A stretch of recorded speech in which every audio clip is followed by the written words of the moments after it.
Okay.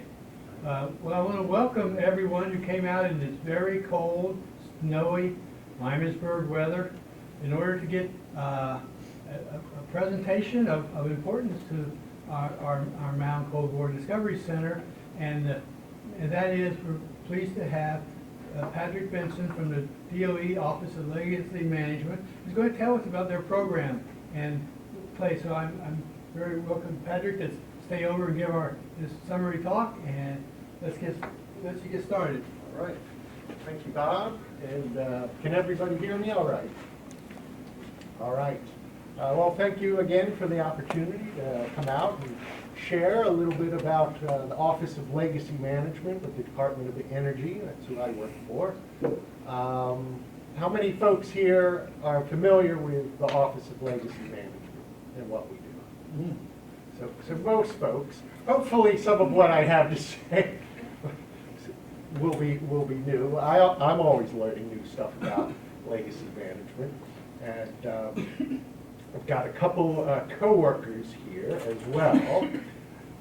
Melissa Lutz and Tiffany Drake. So if you ask me any tough questions, that's where I'll be. So again, Padraic Benson. I'm with the communications team with the Office of Legacy Management. And Bob asked me just to share an overview of what LM is, the kind of work we do, and then some updates. And while researching this, I realized that the Mound Site came to Legacy Management for long-term stewardship in 2012, and I started with LM in 2013. So in LM years, we're practically the same age. So, why is there an Office of Legacy Management? Well, our roots go back to the Manhattan Project. Here's a declassified map from the Manhattan Engineer District. And as you can see, there were sites scattered across the whole U.S. And of course, we've got a critical site up here in Dayton, where the Dayton Project was processing polonium, beryllium neutron initiators for the nuclear weapons complex. And it came to Dayton because this guy was here with Monsanto, Charles Thomas, and he was head of the Dayton Project for the Manhattan Project. And they had their headquarters for the research center up in Dayton. All this work for the Manhattan Project got too much for that facility, so they expanded out to a former theological seminary in Dayton. They also did some work in a playhouse in town. And that was the forerunner, that polonium work was the forerunner to what became Mound Laboratory. After World War II, after the race during World War II was over, it was decided, let's be a little more intentional about this. Let's bring all this work together into a government-owned, contractor-operated facility. And Mound was actually the first facility that was built specifically for the U.S. Atomic Energy Commission. And the primary contractor for most of the time was Monsanto, and here's some employees. I actually got this picture some years ago from the Museum Association.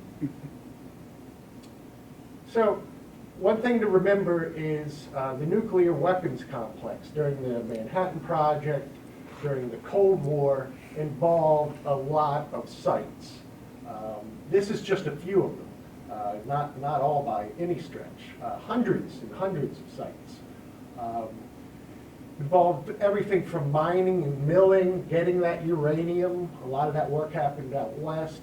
Storage, sampling, processing, taking uranium concentrates, turning it into metal to reactor fuel. That kind of work happened in Ohio too, at Fernald. Machining during the Manhattan Project, there was a lot of machining of uranium rods into slugs. A lot of that work happened in Ohio as well.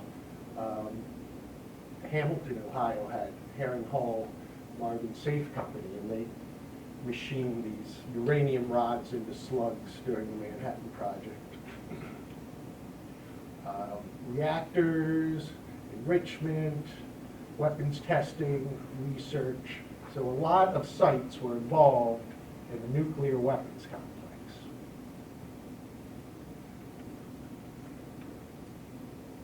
But there still wouldn't be a legacy management if the work at those sites didn't lead to some contamination.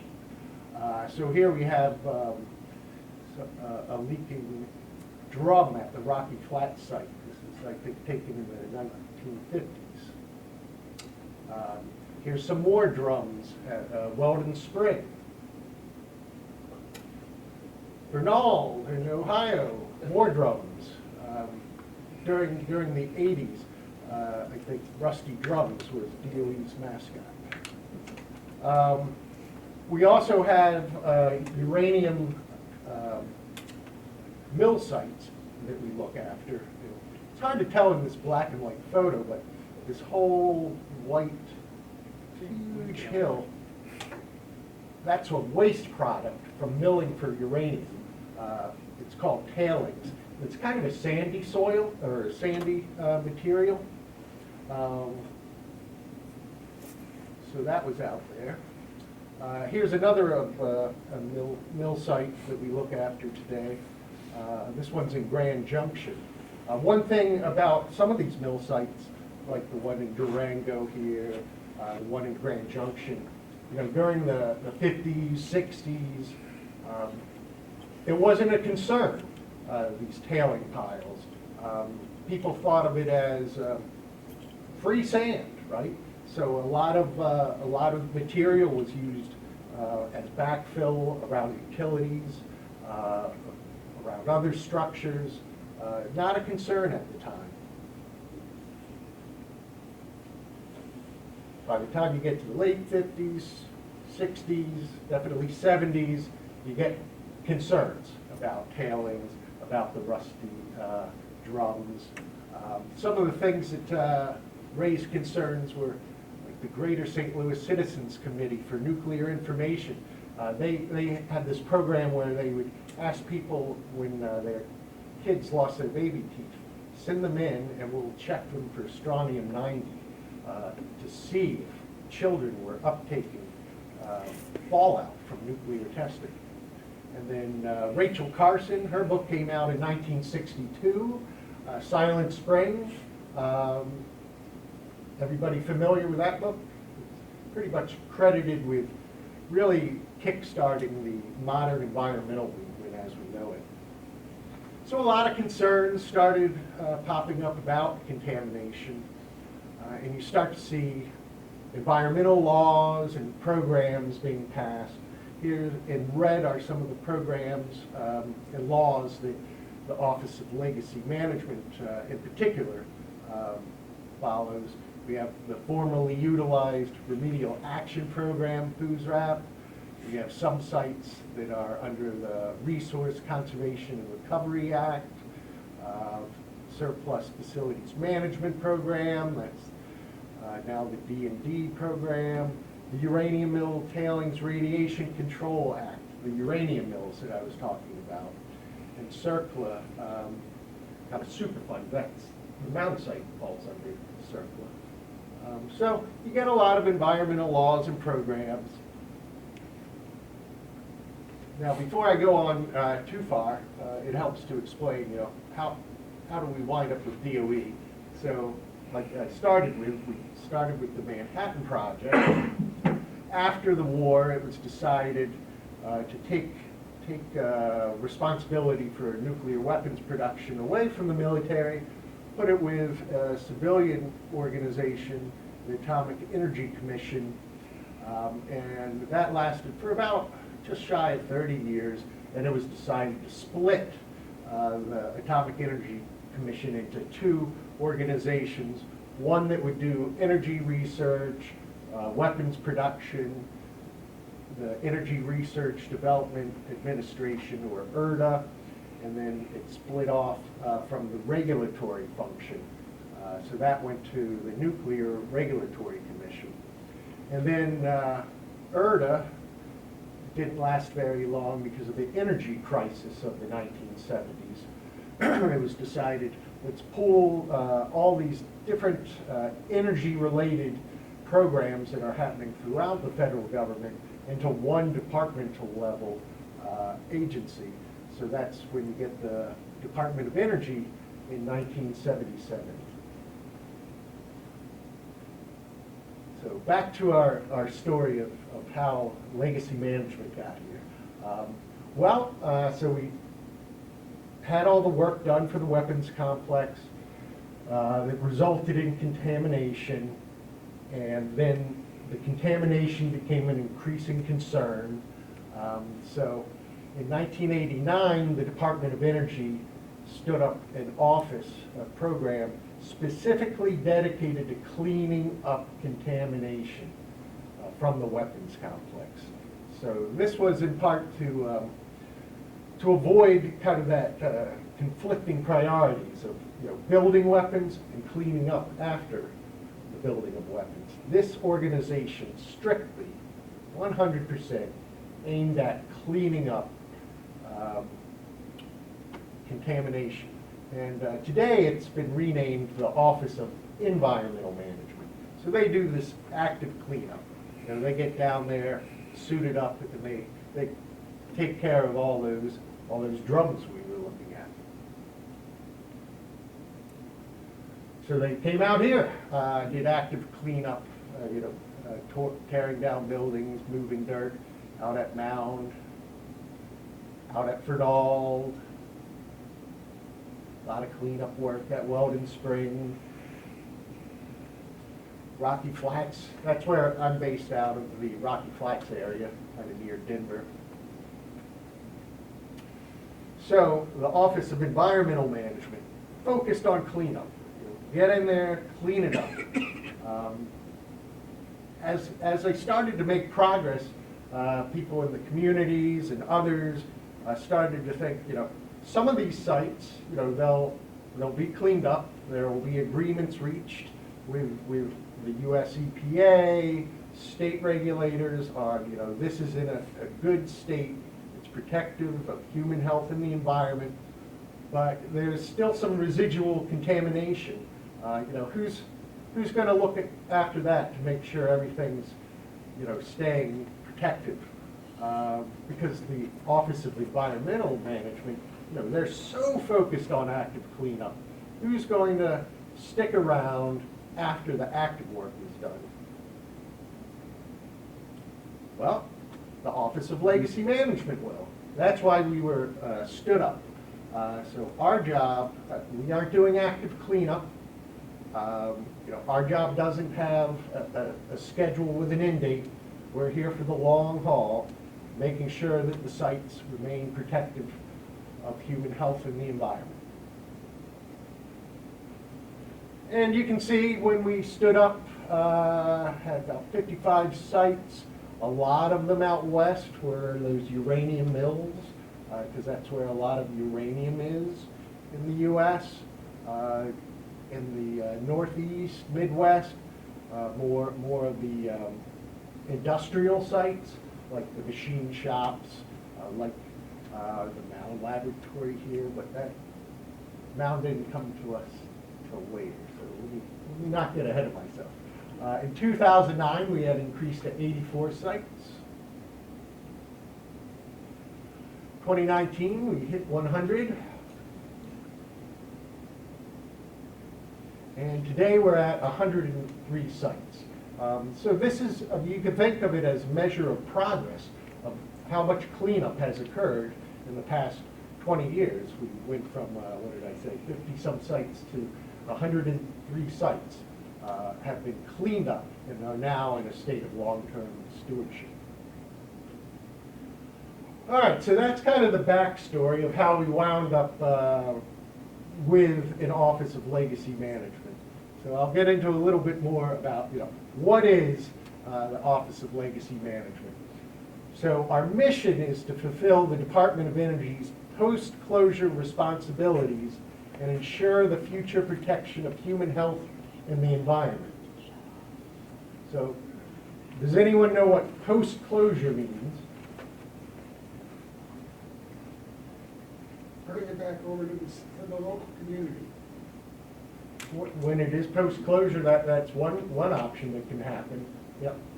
It's it's one of those things when I started with the Office of Legacy Management, I have no idea what post-closure means, but it means the after cleanup.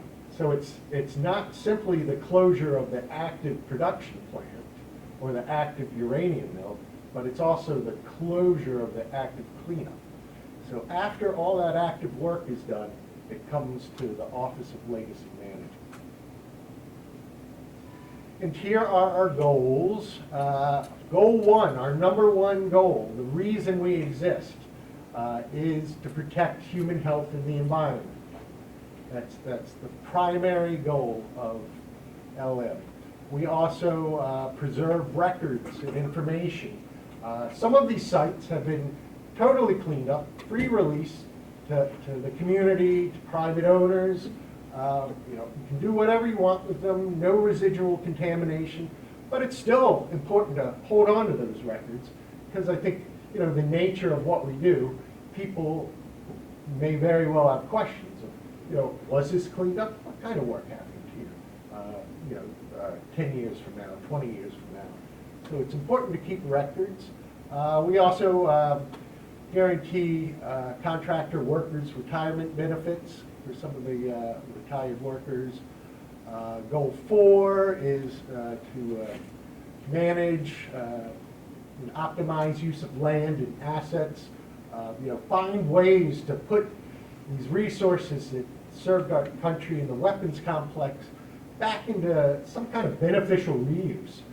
Like here, it's land and facilities being transferred to Miamisburg for a business park. Finding beneficial reuses.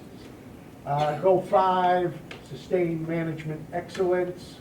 Goal 6, engage public governments and interested parties. So I work for Goal 6, but we exist for Goal 1. So a little bit more about, who does what. I found some people, it's kind of hard to wrap your head around sometimes of, we do not do active cleanup, right? So there's cleanup organizations, which is in the Department of Energy, the Office of Environmental Management that I told you about. But we also take sites from the U.S. Army Corps of Engineers when they clean up sites under the formerly utilized Sites Remedial Action Program. They'll transfer it to us. And then a lot of those uranium mills that I had talked about, some of them, if they were operational in 1978, whoever had the license to run that mill is responsible for cleaning it up, but they're regulated by the U.S. Nuclear Regulatory Commission. And once they get to a point where it's acceptable for long-term stewardship, we work with them and bring it over to Legacy Management. So they, the cleanup entities conduct cleanup, build remedies, work with communities, develop institutional controls, create records, implement technology, and then their work is done. It comes over to the Office of Legacy Management. We do long-term stewardship. We maintain the remedies, make sure everything's doing what it's supposed to. We work with communities. We implement the institutional controls. We keep all those records. And we continue to apply new technologies to sites after they come to us. So I work on the communications team, as I said, and we get a lot of questions come in from folks in the communities and from the media and others. And sometimes there's the question is, who does what? So the cleanup entities, they do the cleanup. We do long-term stewardship. Another phrase for that is long-term surveillance and maintenance. So we, over the long term, keep an eye on things, surveillance and maintenance. Make sure things continue to be working as they should. There's lots of other agencies out there with different responsibilities. For us, the regulators are very important. They make sure that what we're doing is fulfilling the responsibilities that we took on. So they make sure we're doing our work. Often it's U.S. EPA, Environmental Protection Agency, or state agencies. But you also have public health agencies that do study disease and epidemiological research. You have first responders. So if there's an emergency at a legacy management site, like here, call 911 if you see a crime. Personnel records. Sometimes we get calls from former workers say, hey, can I get access to my records? That's actually run through another part of DOE under the Privacy Act. So you submit a request for your own records. If it's a family member's records that you're looking for, someone who's passed away, you can file a Freedom of Information Act request. We also get calls about illness compensation for former workers, people affected by that contamination. And Congress passes legislation that addresses that.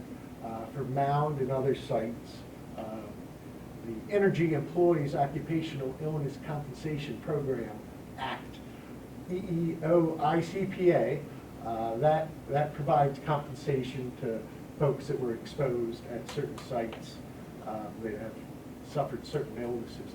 But that's actually run by the U.S. Department of Labor. There's a somewhat similar program called the Radiation Exposure Compensation Act, and that is run by the Department of Justice.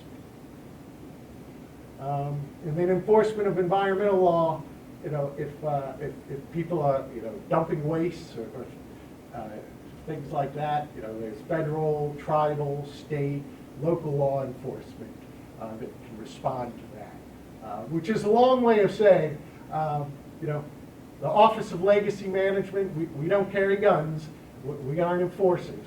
We just make sure that the sites remain protective of human health and the environment. So, LM, Legacy Management, we're committed to stewardship, long-term surveillance and maintenance. Here we have a photo of one of our sites down in New Mexico, the Elbar site, and that's a former uranium mill site. And it was having some erosion issues in the area around the disposal cell. So, part of that long-term maintenance was putting in some rock erosion barriers. So a key part of what we do is working with regulators and working under regulatory requirements. So I touched on it some before, but CERCLA, the Comprehensive Environmental Response, Compensation and Liability Act, or Superfund, that's the regulation that the Mound Site follows. The Uranium Mill Tailings Radiation Control Act, or UMTRCA, provides the regulations, the rules that we follow for those uranium mill sites. And then we also have state and tribal requirements put on our sites. Some sites have very specific requirements that they have to follow. And here's just a list of 8 unique regulatory frameworks that we follow. So everything from the Superfund, CERCLA, down to the uranium mill tailings. I think the takeaway here is We have sites in 30 states, as well as Puerto Rico. We've got 8 different regulatory frameworks. So we work with just a wide range of stakeholders and requirements.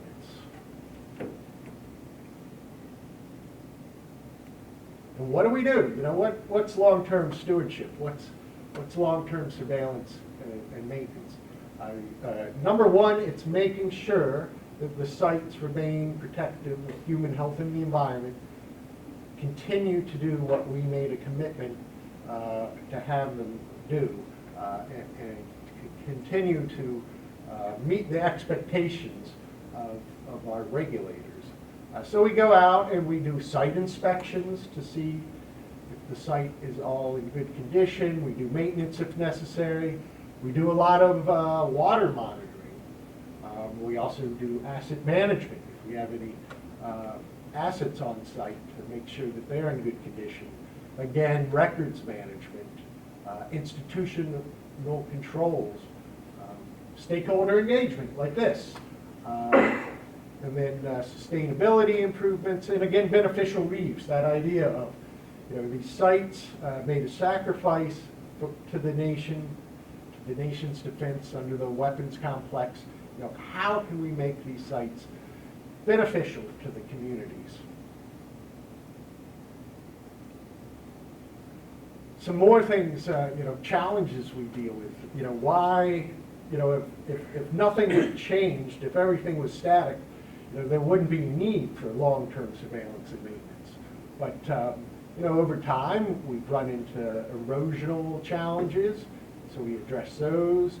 The disposal cell performance, residual groundwater contamination, emerging contaminants, new concerns that might arise from the regulators, aging infrastructure, the complexity of some of the sites that are coming to us has grown, climate change and resilience.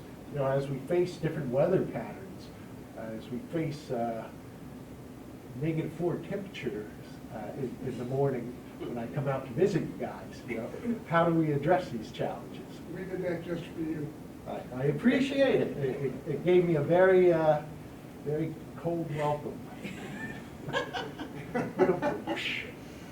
So what else do we do with long-term stewardship? You know, maintenance, again, that's critical. Engagement. You can see a guy here giving a talk to, yeah, I think he's giving a talk to this. Is that your summer shirt? This group. Yes. I was going to know, I specifically wore the white one today. They moved the cable. Yes. Times have changed, yes. Shirts change, cables change. But, you know, engagement, it's important that we maintain a relationship with our communities.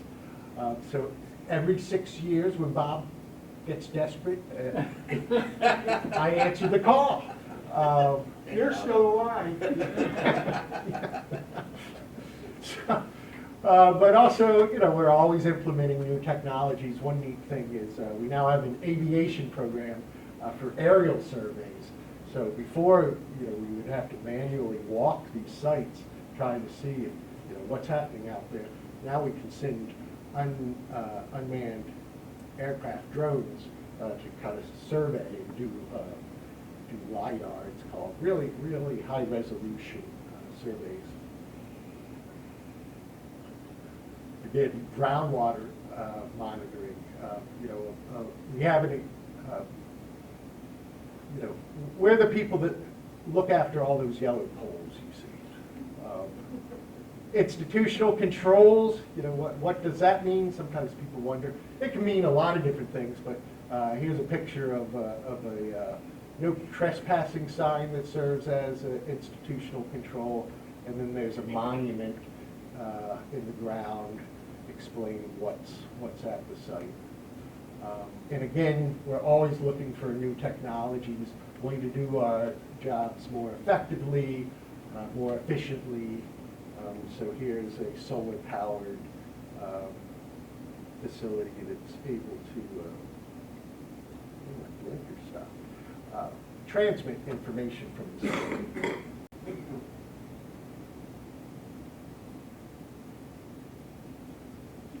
All right. What else do we do? Again, I had mentioned preserving records, managing data, critical, so that people generations from now that have questions can get answers to those questions.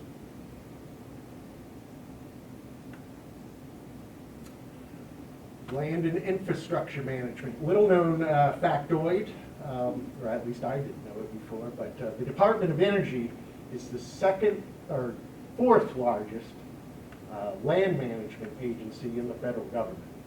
So I think it's Department of Interior with all the national parks, et cetera, the Department of Agriculture, National Forests, Department of Defense, big bases. But then there's the Department of Energy and Legacy Management.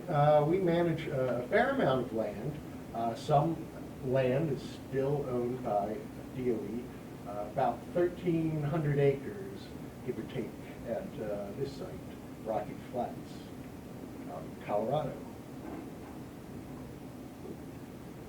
And again, we're, like I was saying before, we're always looking for how do we get these lands back into providing some benefit for the communities.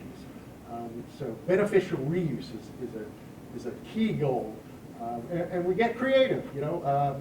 Edgemont in South Dakota, that was a uranium mill tailing site, cleaned up. What do you do with this land? Out there, we have open for ranching, livestock raising. These are not livestock; these are actually wild horses that heard about our delicious grass. Came out. So beneficial reuse. We've won some awards. Bob asked for updates, so here's some recent awards. We've got an award. I'll show you pictures actually. Tuba City, Arizona. That's actually on the Navajo Nation. So we got a reuse award for our application of solar power for a water treatment plant out there. Middlesex, New Jersey. That one, we did a lot of work with. It's being actively cleaned up by the U.S. Army Corps, but the city of Middlesex, the borough of Middlesex, had this opportunity of, they came to us asking, could we find a way to have a road put across what is a formerly utilized Sites Remedial Action Program site, an access road that would enable the building of a big warehouse facility, as well as the borough was going to put in a emergency response facility there. But so we were able to work with them to get this access road that brought good reuse for the community. Las Colonias Park in Grand Junction. I don't know if you remember earlier on when I was talking about contamination, one of the pictures of the uranium mills was in Grand Junction along this river here. Before cleanup, it was even used as a kind of a informal dump by folks. Old tires, a real mess. But now it's post cleanup. It's now a water park. They have an amphitheater there. Really beautiful, beautiful place. Rocky Flats, out where I am in the Denver area. The DOE has about 1,300 acres out there, but surrounding it, what had been the security buffer for the weapons plant is now a national wildlife refuge that people can come out, and they can hike and bike. Lots of different wildlife, a unique ecosystem. I actually took this picture with my cell phone from the back of our car while we were driving through the DOE site. About 300 elk out 500 now.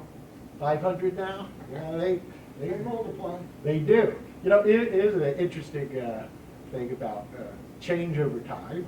When Rocky Flats was an active weapons production, mule deer is what dominated the species out there. And then, for whatever reason, after cleanup, after closure, after all those buildings demolished, after all the pavement ripped up, still some mule deer, but the elk moved in. So, you know, it started, just a few, and then yeah, within 15 years, we went from, I think, 0 to 300. All right, Ellen's people. We have about roughly 75 people that work on for the Federal Office of Legacy Management. The way the Department of Energy works at a lot of times, and certainly the Office of Legacy Management, is we work closely with a prime contractor. Kind of like here, Monsanto was the contractor. We have a prime contractor, about, let's say, 500, over 500. So, we depend on the contractor to do a lot of the work. But there's about 75 federal employees.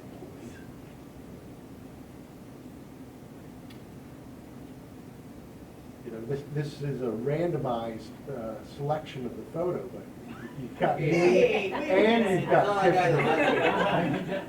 He's sneaky like that. I'll have to go back. And there's Mel. All right. So here's our org chart as of November 2024.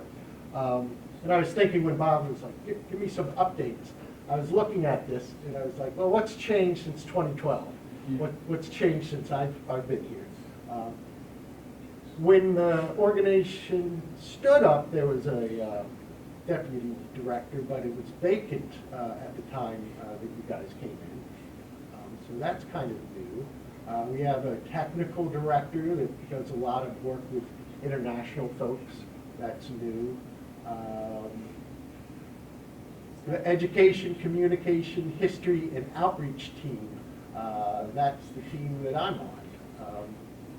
And that didn't exist when I started with LM. So that is a whole new thing. Part of our growing awareness of engagement over the long-term mission that we have. It's important to keep engaging with communities. And what else is new?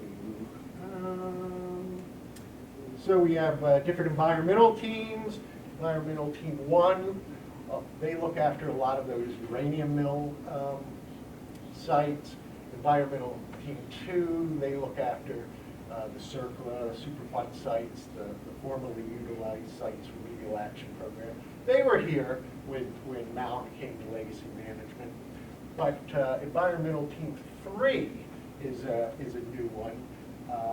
They do a lot of work with uranium mines. I'll go into their work a little bit later. And then also new is Environmental Safety, Health and Quality Team, ESH&Q. So as time goes on, we recognize areas where we can really beef up our work. So I mentioned that mine team did not exist in 2012 when Mound came to Legacy Management. So the mine team, one of the things they do is the defense-related uranium mines program, and that the program came out of a 2014 report, so a couple of years after Mound came to Ellen. Ellen was tasked with putting together a report on abandoned uranium mines by Congress, and then we initiated this drum program in 2017 as a follow-up. And what it involves is going out into the field, seeing what is the condition of uranium mines that had supported the nuclear weapons complex.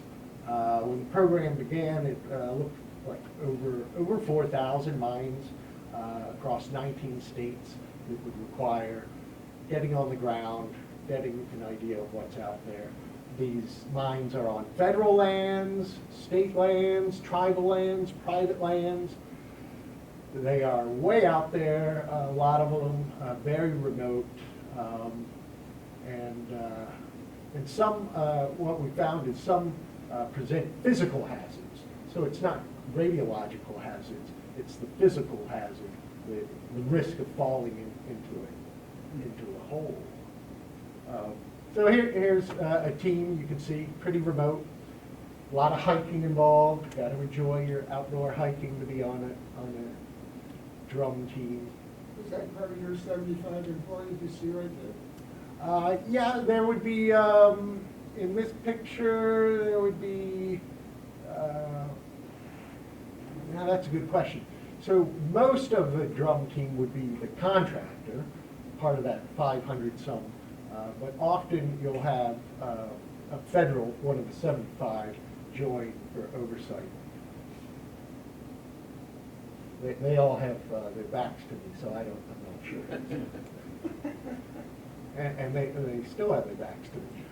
But you can see, I mean, remote, rugged conditions, hiking up the side of the mountains, looking for these uranium mines. And again, what we discovered is, you know, the big risk at some of these sites is really the physical hazard. You know, you're having a nice stroll through this arid landscape and you might fall down a shaft. Again, you know, the saying is, stay out and stay alive. Don't go into abandoned uranium mines, because a lot of people want to go out and explore, right? Keep out. So that's the risk we see with some of these mines. Again, another hazard. So what the program has evolved into is we work with the land managers, partner up with them, because we don't own these lands, right? But we're able to work with them and often safeguard, find a way to make it safe so animals, wildlife, definitely humans can stay out of harm's way. So here we have a before and after, you know, an enticing entrance to a mine that was blocked off with some native materials. What else is new since 2012? Well, we've got about 15 sites since Mound came on. And I will read through the entirety of this chart. All right, I won't. I'll just show you pictures of the new sites. Vallesanos Nuclear Center in California. This one's kind of neat. It was the first, gotta get my notes so I don't get it wrong here. First commercially owned nuclear power plant to supply power to the general public.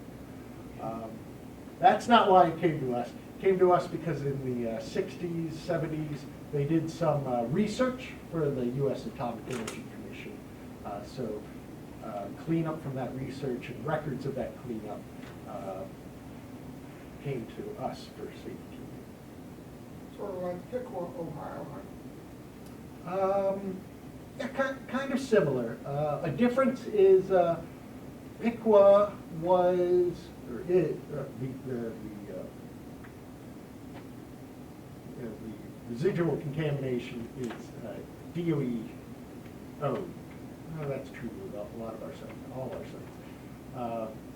How would you say the difference is? This was commercially. Yeah, so Piqua was a demonstration project. It was always like a DOE project. The difference here is that they did a lot of other activities that were not government supported. And so we don't own the property. We cleaned up our piece that was contaminated. As Padraic already said, we keep the records of that. But there was other activities that happened out here that had nothing to do with our mission, and that is private ownership responsibility. How's that working out? I mean, it's their site. We just have records on it. We don't even do any inspections out there or anything. It's a Cat 1. No, it's a private commercially owned site, so we have not too much involvement out there. It's We get phone calls about it pretty frequently because it was, that's one of the sites we kind of get inquiries about because it was GE. And people will call us and say, my dad worked out here at the GE site, like, what do you have on it? And a lot of what they did out there, we were not part of. And that would not be licensed under us typically. If it was part of those activities later on, it would be under NRC. So that's a nuance with the Office of Legacy Management. We're really responsible for the Department of Energy's inherited legacy responsibilities. So work that was done for the Manhattan Project specifically, or the Cold War weapons complex, some of these demonstration reactors, but a commercially owned reactor that never did work for the Atomic Energy Commission, that would be regulated by the U.S. Nuclear Regulatory Commission and not come to us. Burris Park is a site out in California that we took on.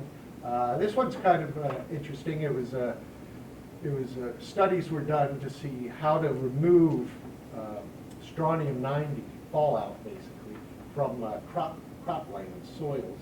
So we look after that site. Painesville, Ohio.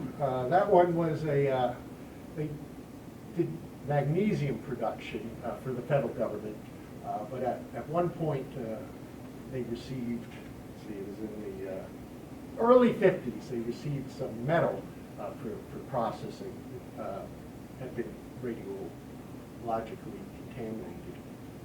So we look after that one. The Tonawanda, New York site, this one was during the Manhattan Project.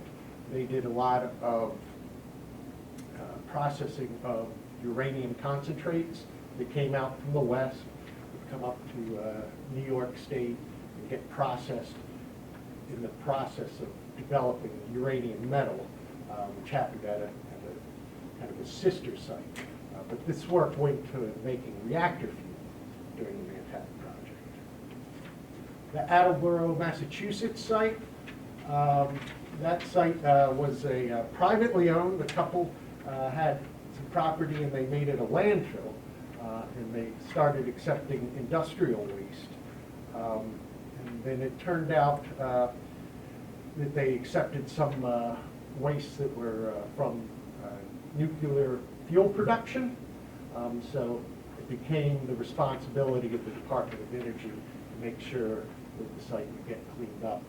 And then now that it's cleaned up, we have that long-term stewardship role. The Bronco site. Ever hear of the plowshare program? Oh, yeah. Yeah.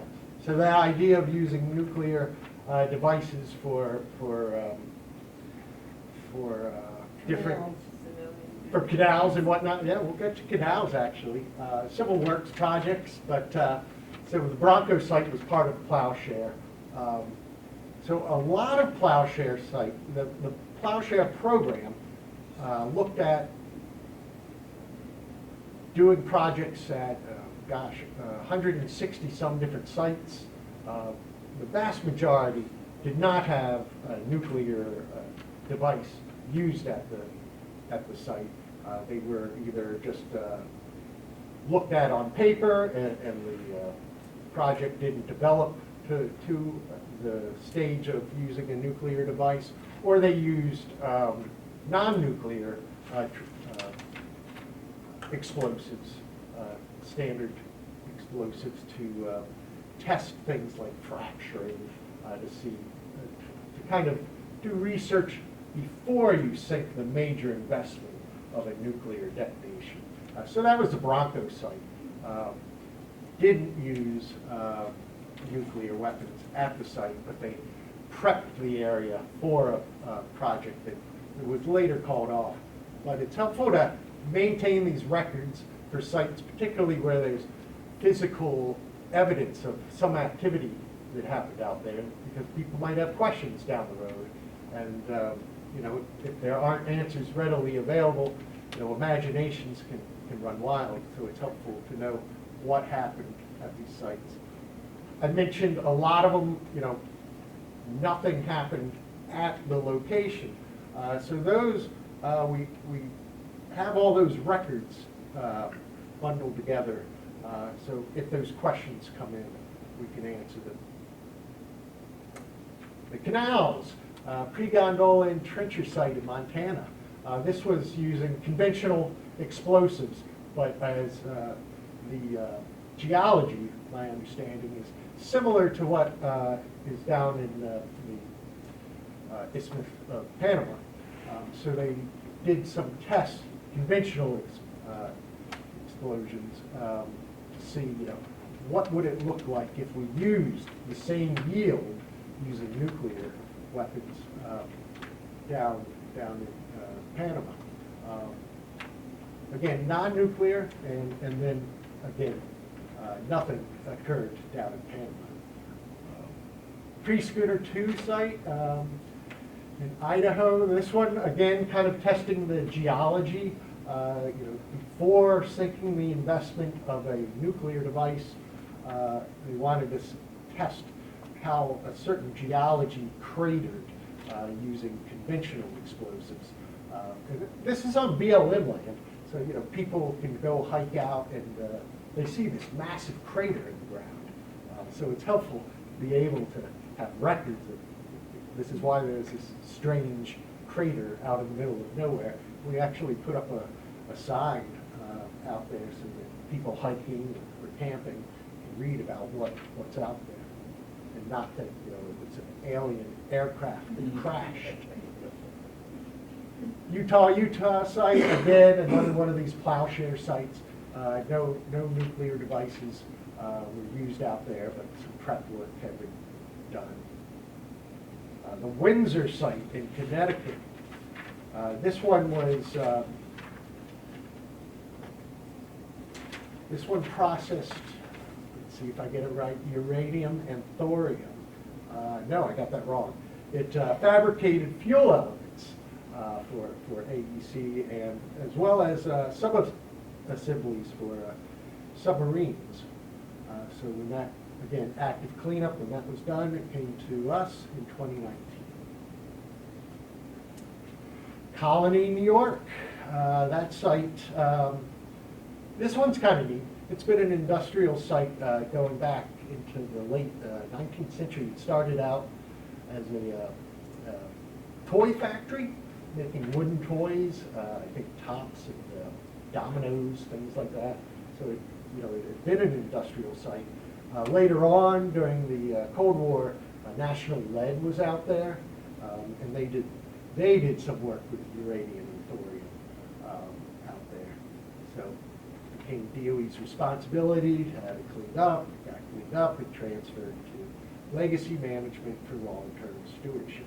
The dates we're seeing are the dates which you acquired the property responsibility? Correct. When the Office of Legacy Management acquired responsibility. In other words, those plowshare sites were done maybe in the 70s or something? Yeah, so what happened with the plowshare ones,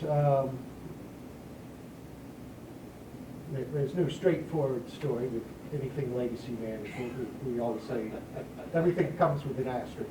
But so those were done in the 60s, 70s, and the Department of Energy had records on them in a different department.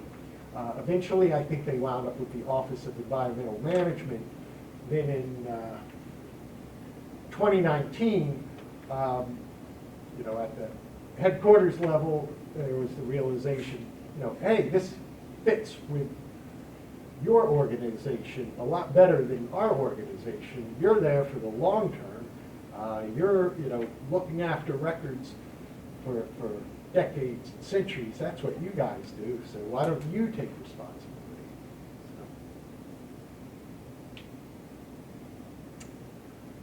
Tonopah Test Range. That one out in Nevada, they did ballistics testing, some testing with non-nuclear components.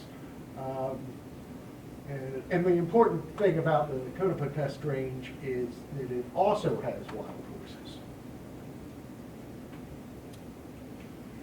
Split Rock, Wyoming disposal site came to us in 2024, last year, which this site was a uranium mill site. Huge site. It's something like 265 acre disposal site. Just where the waste is contained is 265 acres. And then the site itself, you know, how I was saying, DOE is a big land manager. It's about 5,400 acres, so big site.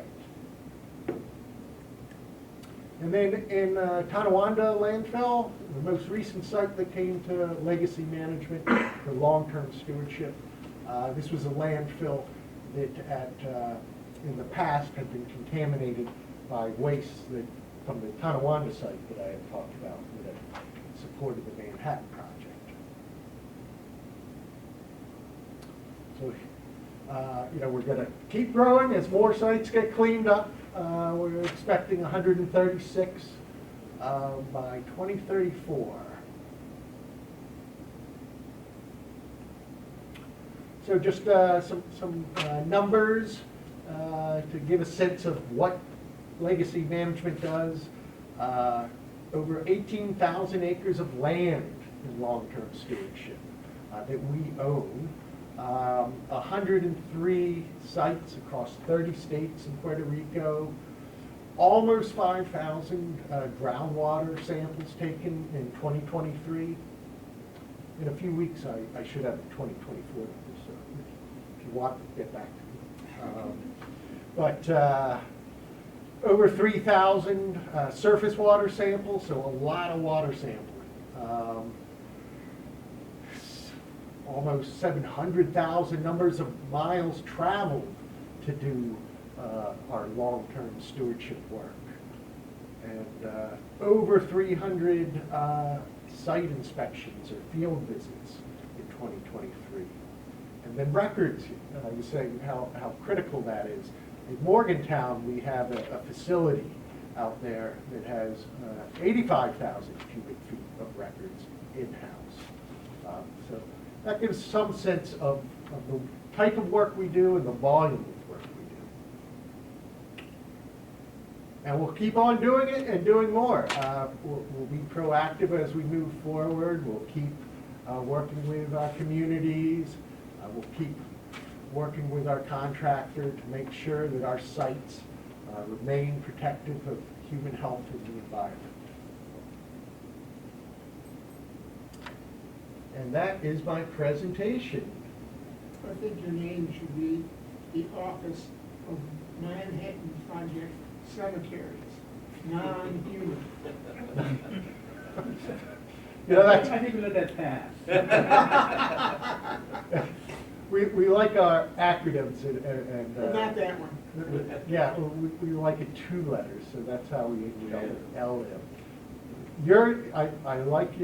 I'll run a past management. So okay. Seemed like cemeteries to me where the old Manhattan Project is buried. Yeah, you know, I mean, in a way, it's like, I mean, disposal cells is, you know, we have buried waste from the Manhattan Project.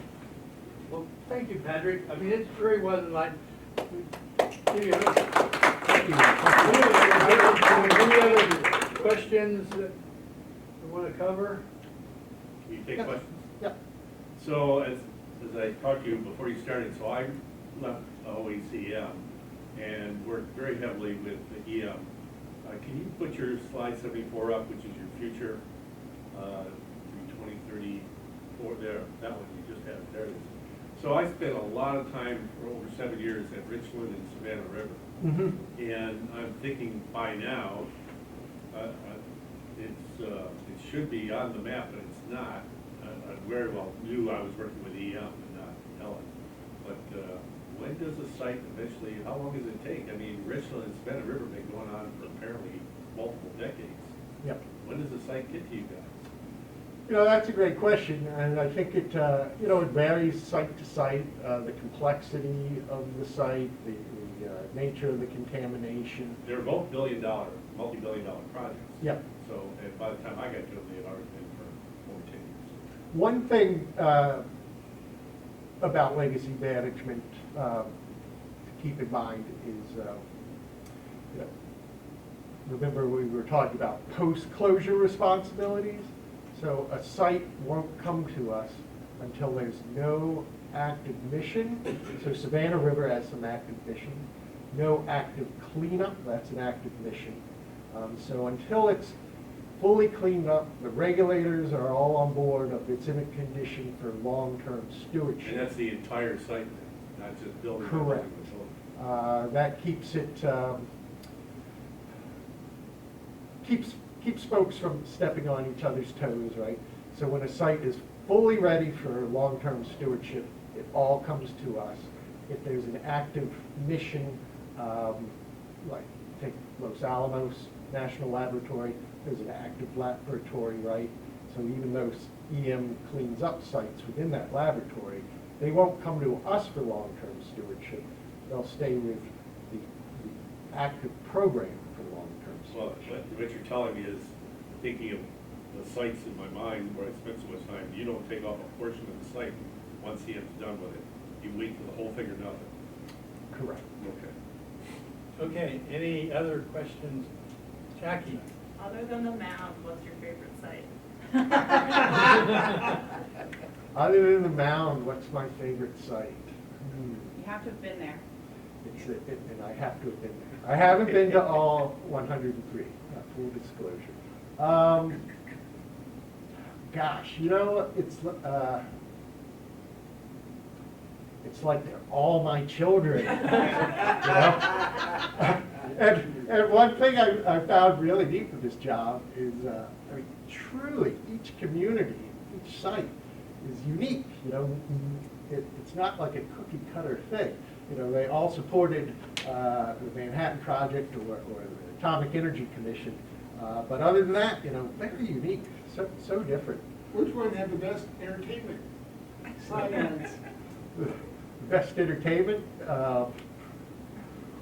Well, it's not entertainment, but sometimes I fly into Cincinnati when I come here, so I drive up.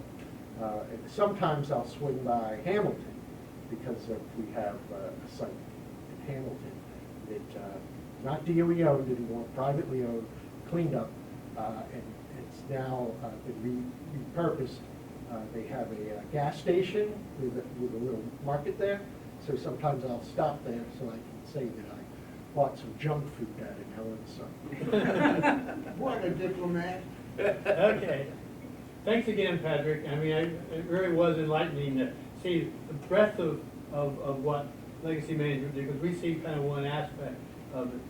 I mean, for us at Mound, a lot of that had been the ability to retain and operate to the public what was done here, which was, you know, buried so long. But that is an aspect, but it's not the driving edict. Right? Was for safety and protection rather than information history, but it is still part of the program. Yeah, definitely. I mean, we love our history. I love the history. But our number one mission, our reason for being, is making sure the sites remain protected for human health and the environment. Well, thank you.